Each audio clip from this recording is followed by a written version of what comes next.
Meeting करनी है, हमने ये करना है, हमने वो करना है। और 1.5 घंटे के बाद जब हमें दी गाड़ी, मैं फिर ऊपर गई, मैं इनके आईसीयू वाले स्टाफ से जाके लड़ी। मैंने कहा हमारी बेटी क्यों नहीं दे रहे हो आप? तो फिर उन्होंने बोला कि नहीं डॉक्टर ट्रीटमेंट कर रहे हैं। मैंने कहा ऐसा कौन सा ट्रीटमेंट कर रहे हैं वहां पर अंदर? तो मैं कहा जब भेजना तो हमारे को क्यों नहीं भेज रहे आप भेजो हमारी बेटी को हमारे साथ। और 15 मिनट के साले तेरी बेटी मरी है, हमारी बेटी मरी है। यमुनानगर के निजी अस्पताल में देख सकते हैं किस तरीके से परिजन डॉक्टर पर आरोप लगाते हुए जरूर नजर आ रहे हैं। बताया ये जा रहा है कि एकता नाम की युवती की कल मौत हो गई थी। फिलहाल परिवार के लोग काफ़ी सहमे हुए हैं और हॉस्पिटल पर गंभीर आरोप लगाते हुए ज़रूर नजर आ रहे हैं, क्योंकि इस तरीके से कल बच्ची हुई थी। बताया जा रहा है एकता की डिलीवरी हुई थी, जिसके बाद जो है युवती की मौत हो जाती है। आइए मामला सुनते हैं क्या कुछ कहना है। इस वक्त की बड़ी अपडेट दिखा रहे हैं किस तरीके से एक हॉस्पिटल पर लापरवाही के आरोप लगते हुए जरूर नजर आ रहे हैं। तमाम परिजन है उनसे भी बातचीत करेंगे। कल एक एकता नाम की लड़की जो है यहाँ पर डिलीवरी के लिए आती है, जिसके बाद जो है उसको यहाँ से रेफर किया जाता है, तो रास्ते में उसकी दर्दनाक मौत हो जाती है। जिसके बाद जो है तमाम परिवार के लोग गंभीर आरोप लगाते हुए नजर आ रहे हैं। आप सभी से अपील है इस वीडियो को, इस खबर को शेयर, जो हॉस्पिटल के बाहर है इस टाइम, और तमाम परिजन है क्या कुछ कहते हैं। मौके पर सिटी एसएचओ भी पहुंच चुके हैं और डॉक्टर क्या कुछ कहते हैं, आइए बातचीत करेंगे। 9:30 बजे एडमिट करा था, तो 11 बजे के आसपास हमें पता लगा कि वो बेटी को पेन प्रॉब्लम हो रही है, तो सिजेरियन का डिसीजन लिया गया कि सिजेरियन करवाना है। हमने डॉक्टर साहब को बोला कि इसका सिजेरियन करना है। उन्होंने बोला ठीक है हम कर देते हैं सिजेरियन। ठीक है, सिजेरियन करने के लिए उसको ले गए और 20-1 मिनट बाद ही, आधे घंटे के बाद हमें हमारी कहते डॉक्टर हुई है और इसको हमने नर्सरी में रखना है। तो हमने कहा रख लो, कोई बात नहीं, भी प्रॉब्लम हुई थी। तो कहते नहीं आपका बड़ा सही डिसीजन था, आपने सिजेरियन करवा लिया है ना, वेट नहीं कर लिया। हमने कहा चलो ठीक है। हमने कहा हमारी एकता ठीक है? तो कहते हाँ ठीक है, उसका थोड़ा बीपी ऊपर हुआ था। तो मैं कहा डॉक्टर साहब बीपी तो आपने ही देखना था उसका, है ना। चलो मैं आ गई, मैं एकता के पास चली गई, हम अपनी बेटी को देखने चले गए जो बच्ची हुई है हमारी 1 दिन की।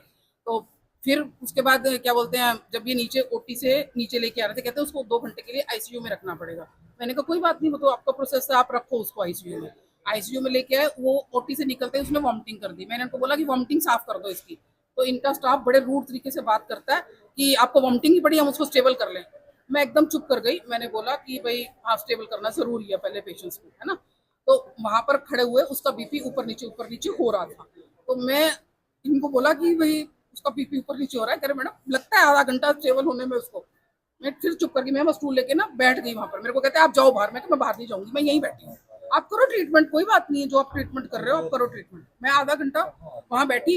उसके बाद क्या बोला इन्होंने, बोला कि ना आपकी बेटी अब ठीक है, तो मतलब कि आप लोग मतलब कि आप जाके आराम से बैठ सकते हो, हम दोबारा एक जना मिलने आ जाना। हम लोग ऊपर आ गए, बैठ गए रूम में, 64 नंबर रूम में बैठे, हम खाना वाना खाने लगे। तो क्या बोलते हैं, हम बाहर निकल के दोबारा हमने कहा बेटी को बुला लेते हैं, देखाते हैं एक बारी छोटी बेटी को और उसको भी। तो कहते हैं कि बाहर से ना 2 नर्सें भागी हुई आ रही थी कि आपको ना डॉक्टर साहब बुला रहे हैं जल्दी। घबरा गए क्या हो गया। तो मैं नीचे और मेरी सिस्टर जिसकी डॉक्टर इन लॉ है, हम नीचे फटाफट भागे हुए आए। तो ये डॉक्टर ममता और 3-4 लोग आसपास और खड़े थे। तो मेरे को कहते हैं कि हमने ना आपको इसलिए बुलाया कि इनको चंडीगढ़ भेजना पड़ेगा। मैंने कहा चंडीगढ़ भेजना पड़ेगा? मैं कहा अभी तो आप बोल रहे थे ठीक है बिल्कुल। तो कहते हैं क्या बोलते हैं कि नहीं हम आपको मतलब कि अभी हम कोशिश कर रहे हैं, हम आपको पहले बता रहे हैं, आप घबरा ना जाओ। मैंने कहा कोई बात नहीं, कहीं भी लेके जाना है हम ले जाएंगे, तो आप बता दो क्या करना है। तो हम इट मीन्स हम इन द मीन टाइम हम बात कर रहे थे। तो इन्होंने हमारे को बोला कि जैसे ही भाई, मैंने कहा आप हमें बताओ कब लेके जाना है। तो हम किसी डॉक्टर से बात कर रहे थे, तो उसने बोला कि आप वेट मत करो, कि आप ले जाओ, अभी अगर स्टेबल है ये कह रहे हैं तो आप ना ले जाओ इसको 40s में मैक्स में। हमने सारा अरेंजमेंट कर लिया। ब्लड का इन्होंने 5 मिनट पहले एक बॉटल ली, 5 मिनट के बाद मुझे बोलते हैं कि 2 बॉटल्स ना और चाहिए। मैं कहा भाई जब आप रेफर कर रहे हो तो हमारे से ब्लड किस लिए पैसे ले रहे हो। हमने वो पैसे भी दे दिए हमने इनको पैसे। तो फिर इन्होंने कहा कि हम ना आपको दे देते हैं, रेफर कर देते हैं, आपकी बेटी को ले जाओ। मैंने कहा ठीक है। मुझे पूरे 1.5 घंटे के बाद इन्होंने लड़की दी है हमारी। मैं ऊपर नीचे चक्कर काट के पागल हो गई। मेरे को जब nothing less than 302 culpable homicide का पर्चा दर्ज होना चाहिए इसका। That is what we have requested the police also. और अभी भी डॉक्यूमेंट नहीं दे रहे, अभी बोल रहे हैं डॉक्यूमेंट देने में 1 घंटा लगेगा। व्हाई? जब पेशेंट आपने अपने यहां से डिस्चार्ज कर दिया तो सारे डॉक्यूमेंट्स आपके पास रेडी होने चाहिए, सारे डॉक्यूमेंट्स आपके पास रेडी होने चाहिए। वो डॉक्यूमेंट्स आप क्यों नहीं दे रहे? डॉक्टर खुद बोल रहे हैं कि जी अभी हमें 1 घंटा लगेगा वो पेपर्स बनाने में। आई टोल्ड हिम, मैं कहा डॉक्टर साहब पेपर्स में ना मैनिपुलेशन मत कर लेना अपने आप को सेव करने के लिए, you would be caught and you would be caught very badly and we have not come here to do any kind of a violence. लड़की का नाम क्या था सर? एकता। शादी को कितना टाइम हुआ था? शादी उसकी 1 साल हुआ था, 1 साल 1 महीना। तो 9 महीने के प्रेगनेंसी टाइम में शुरू से ट्रीटमेंट इसी हॉस्पिटल से लिया गया था? नहीं, कुछ दिल्ली से चल रहा था, अब 3-4 महीने से यहीं से चल रहा है। यहीं से चल रहा हाँ, है। यहीं तो से पहले बताया गया था कि डिलीवरी जो है सिजेरियन होगी? नहीं, कुछ नहीं बताया गया था, नहीं ऐसा कुछ नहीं बताया गया था। उन्होंने कहा लास्ट, कल उसका बिल्कुल लास्ट डे था। 9 मंथ के बाद भी जो टाइम पूरा होता है वो पूरा हो चुका था, कल लास्ट डे था उसका 27 तारीख को। तो इन्होंने बोला कि बस उसको लेके आ जाना सुबह। पहले इन्होंने बच्ची के साथ इतनी बड़ी ट्रेजेडी हुई है, तो जेपी हॉस्पिटल में आप मौजूद हैं, तो किसकी लापरवाही मानते हैं? डॉक्टर की, डॉक्टर की सारी लापरवाही डॉक्टर की है। तो हमारे क्या है? जब एक बार हो गया कि बच्चे को भेजना है यहाँ से, तो 1.5 घंटा क्यों रोका हमारे को? ओटी में हमें जाने नहीं दे रहे हैं और हमारे को कह रहे हैं जी भेज रहे हैं। और क्या कार्रवाई की ये जो सब्सिक्वेंट बदतमीजी होती है ना जी, ये अपनी गलतियों को, अपनी रॉन्ग डूइंग्स को हाइड करने के लिए होती है। It was something kind of planned. वो लोग अगर आएंगे अपने स्टाफ को पहले बोल के रखना कि इनको उकसाना ताकि ये लड़ पड़े, इनके ऊपर बात आ जाए। That is what the strategy was, which is so evident. Sir Ekta ji Delhi HDFC bank के अंदर जॉब करती है लड़की। सर बेटी को इंसाफ दिलाने के लिए क्या अपील करना चाहेंगे प्रशासन से या किसी से भी? सर हमारा तो सिंपल एक ही रिक्वेस्ट है पूरे प्रशासन से कि जो इतने नेग्लिजेंट डॉक्टर्स हैं, जो मेडिकल प्रोफेशन जो कि इतना नोबल प्रोफेशन है, डॉक्टर्स को लोग जो है भगवान से ऊपर मानते हैं, भगवान पता नहीं है कि नहीं, लाइफ बचाने के लिए डॉक्टर्स हैं यहाँ पर, वो लोग अगर इस तरह के नेग्लिजेंट काम करेंगे, पैसे के लालच में इस तरह से अपना दिमाग खराब करके रखेंगे, तो इनके खिलाफ तो सख्त से सख्त कार्रवाई होनी चाहिए। whatever is the strictest penal action against the doctor and the hospital, that should be taken at the immediately. आज जेपी हॉस्पिटल से एक सूचना आई थी, तो यहाँ के पता लगा हमें एक एकता नाम की पेशेंट थी जो कल यहाँ पे डिलीवरी के लिए एडमिट हुई थी। डिलीवरी के बाद उनकी तबीयत खराब होने पर उनको शिफ्ट किया गया था यहाँ से, जैसा हमें पता लगा, और रास्ते में वो अपनी ज़िंदगी जो है लॉस कर गई थी। तो उस एवज में आज उनके पेरेंट्स आए थे डॉक्यूमेंट मांगने, जिनका यहाँ के इनके साथ में डॉक्यूमेंट लेने आए, तो यहाँ के स्टाफ का इनका आरोप है उनके ऊपर कि उन्होंने उनके साथ बदतमीजी की और झगड़ा करने की कोशिश की है। तो वो भी मैं इनसे कंप्लेंट लेके उसकी भी जांच करूंगा। और सेकंड बात मैं जो आपसे कहना चाहूंगा सर, इस केस में यहाँ पे आए हैं, हमने इनसे बात की है और जो इनको डॉक्यूमेंट की रिक्वायरमेंट होगी वो इनको दिलवाएंगे, और अगर इस संबंध में कोई कंप्लेंट देते हैं तो कंप्लेंट के मुताबिक फर्दर कार्रवाई करेंगे। सर की कार्रवाई में किन किन के ऊपर एलिगेशंस लगे हैं? अभी तो कार्रवाई के लिए मैंने आपको बताया ना, मेरे पास कंप्लेंट नहीं आई, मैंने सिर्फ इनसे बात की है। अगर कोई कंप्लेंट देते हैं तो उसी मुताबिक हम आके कार्रवाई शुरू करेंगे। हाँ, वो आपने सुन ही लिया, आप डॉक्टरों पर लापरवाही का आरोप लगा रहे हैं, जैसी कंप्लेंट देंगे हम भी उसकी जांच कराएंगे।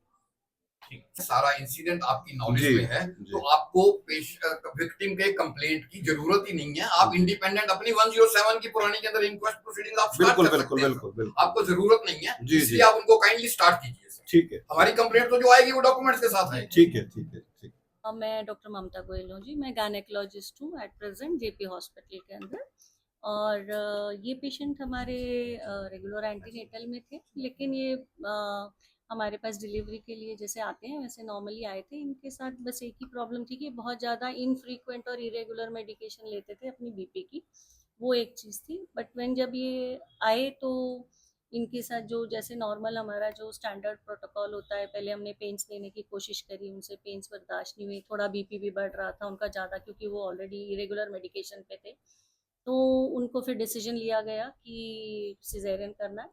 सिजेरियन के बाद एक चीज़ होती है जिसको हम बोलते हैं एटॉनिक पीपीएच, जिसके अंदर जो बच्चेदानी होती है वो सिकुड़ने की अपनी क्षमता जो है वो ऑलमोस्ट नील हो जाती है, ज़ीरो हो जाती है, जिसकी वजह से वो नहीं सिकुड़ के उसके अंदर जो ब्लीडिंग की जो कैपेसिटी रोकने की होती है वो ख़त्म हो जाती है। तो एक खुली थैली के तरह ब्लीड करती रहती है। उसको एक जो स्टैंडर्ड मेंटेन करते हैं हम लोग मेडिसिन और उसको लेके, वो सारा कुछ करा गया। 1-1.5-2 घंटे ऑब्जर्व करा गया कि पेशेंट रिस्पॉन्ड कर रही है हमारी मेडिकेशन और हमारे ट्रीटमेंट के लिए या नहीं। जब पता चला कि नहीं हो रहा है तो इनके रिश्तेदारों से बात करी गई, इनके अपने डॉक्टर्स से बात करी गई, और उनकी सलाह के अनुसार उन्होंने जब बोला कि भी नहीं मैडम, आपने जो ट्रीटमेंट दिया है वो जो ट्रीटमेंट है वो आपका एडिक्वेट है और हम सेटिस्फाइड हैं, लेकिन फिर भी आप क्या चाहते हो? तो हमने कहा जैसे आप कहते हो, आप अगर आप चाहते हो तो we would like to refer इनको, पेशेंट को, किसी बड़े इंस्टीट्यूट के अंदर। तो वो मान गए थे इस चीज़ के लिए। तो जो रेफर करने से पहले पेशेंट को स्टेबल करना होता है, उसको भेजने के लिए जो उसको मेडिकेशन, ब्लड सब कुछ होता है, वो सारा कुछ अकॉर्डिंग टू स्टैंडर्ड प्रोटोकॉल्स हमने फिर से उसको स्टेबलाइज करके उसको we try to shift her. And during shifting वो अनफॉर्चुनेट इवेंट हुआ, दैट इज आई एग्री कि वो किसी के हाथ में नहीं होता।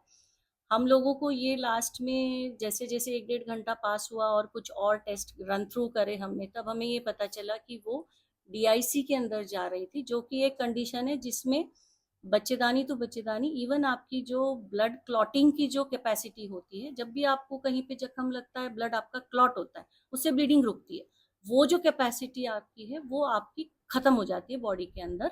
एंड ये पेशेंट के ऊपर होता है, उसकी अपनी कंडीशन अपनी बॉडी के हिसाब से होता है, तो वो उसका प्रॉब्लम आ रही थी and that is the reason she was referred immediately to higher centre. तो मैम स्टार्टिंग से बीपी बीपी तो एक चीज ऐसी है, there are few things in हमारे इसके अंदर, pregnancy with BP, pregnancy with diabetes, pregnancy with, तो ये they are not simple pregnancies, they are all high risk pregnancies. परिवार वालों का एक और एलिगेशन है मैम, जब एक तक वो यहाँ से जब वो डिस्चार्ज किया गया दूसरे हॉस्पिटल के लिए, तो पेशेंट को ये हमेशा मतलब नोट करते हैं और इंश्योर करते हैं कि वो पेशेंट प्रॉपर एम्बुलेंस में जाए और हमारा ICU स्टाफ उसको एकम्पनी करे, जो कि किसी भी मेडिकल इमरजेंसी को हैंडल करने में सक्षम होता है। लेकिन मैम एक स्टाफ की बजाय एक स्वीपर का भी नहीं नहीं नहीं, बिल्कुल भी नहीं, बिल्कुल भी नहीं जी, नो स्वीपर वाज आपकी नॉलेज में था मैम कोई स्टाफ? नहीं नहीं, स्टाफ ही गया था जी, ICU का स्टाफ गया था, स्वीपर वीपर तो कोई भी नहीं जाते जी, स्वीपर ऐसे कोई